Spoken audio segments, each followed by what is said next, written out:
Rise and shine, cappers, gamblers, punters. Get your rest, sleuths. You worked very hard last night. But rise and shine, cappers. It is Sunday, July 16th. Feels like a good day to make a little cash, which is what I should have made yesterday, but I didn't because I blame the Boston Red Sox for that. Dodgers won so easily and they looked so good. Thought the Red Sox were in a nice situation yesterday. 16 innings and one solitary run. Mark my words, their offense will cost them come playoff time. I should have made money yesterday. I knew to stay away from the Indians.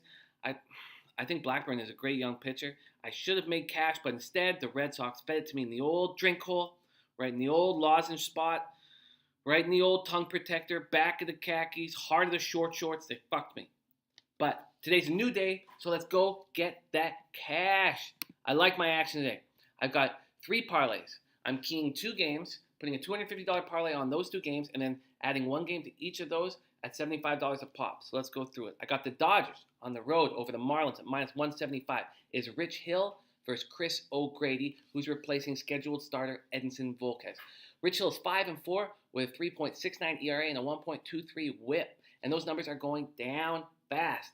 He's found his stride. He has 27 Ks in his last 21 innings. He's 2-1 with a 1.71 ERA over that span. In his last 2 starts, he has a 0.64 ERA and 20 Ks. Like the Dodgers need to improve. They've won 28 out of 32. Chris O'Grady is who they'll be facing today in his second major league start. He won his first, went 5 1/3 with 3 earned runs, 2 walks, and 4 strikeouts versus the light-hitting, limp-wristed Giants. Drafted in the 10th round by the Angels in 2012. He's looked good in the minors. In AAA New Orleans, he went 3-5 with 3.29 ERA and a 1.08 WHIP. He's looked good down there. 8.9 Ks per 9. 2.5 walks per 9, which is kind of high. But he's a lefty, and Dodgers have been annihilating lefties. They're second in the league in OPS versus him.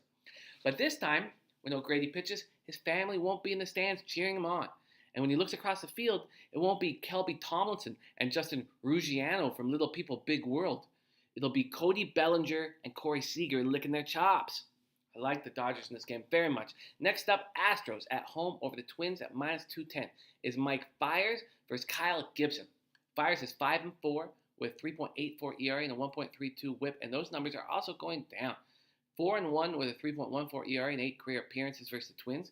In his last 10 starts, he's allowed more than 3 runs once. In June, he had a 2.32 ERA. He's pitching very well. Going up against Kyle Gibson, 5-7, 6.31 ERA and 1.77 WHIP. He's 3-0 with 1.93 ERA and 4 career starts versus Houston, which is very good. But he last faced them in 2015. That was a completely different team with a totally different approach. In 2015, Houston was 29th in the majors, striking out 22.9% of the time.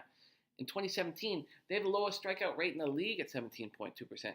And we know how strikeouts are climbing every single day, more and more. All right, the Astros will take out the Twins easily.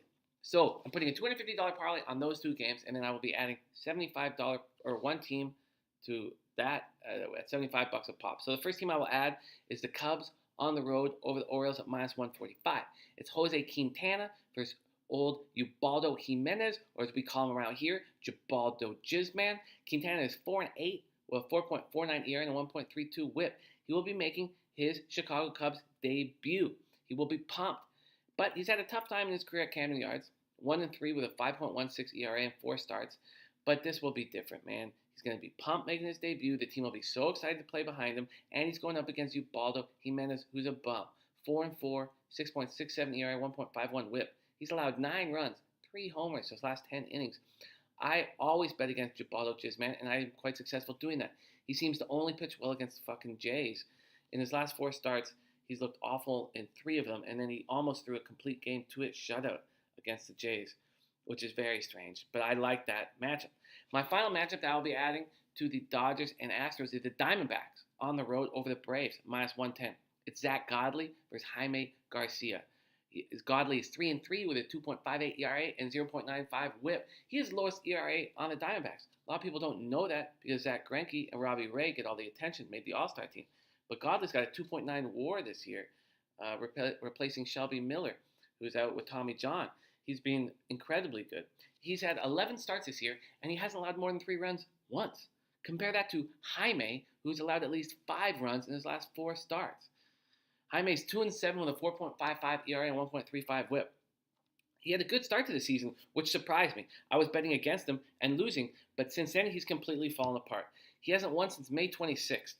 You should bet against Jaime every start from now on, rest of the season. The Diamondbacks have lost 4 straight for the first time all year and won't make it 5. Will not make it 5. So these are my parlays. I got a $250 Houston LA Dodger parlay at plus 131, brings me $330 profit.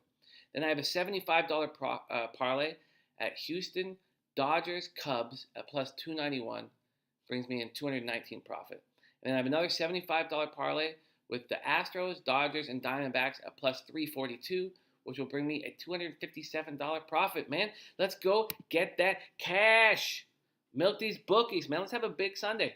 Let me know what you guys are up to. Hit me at JimmyTheBag on Twitter. Subscribe to my YouTube channel.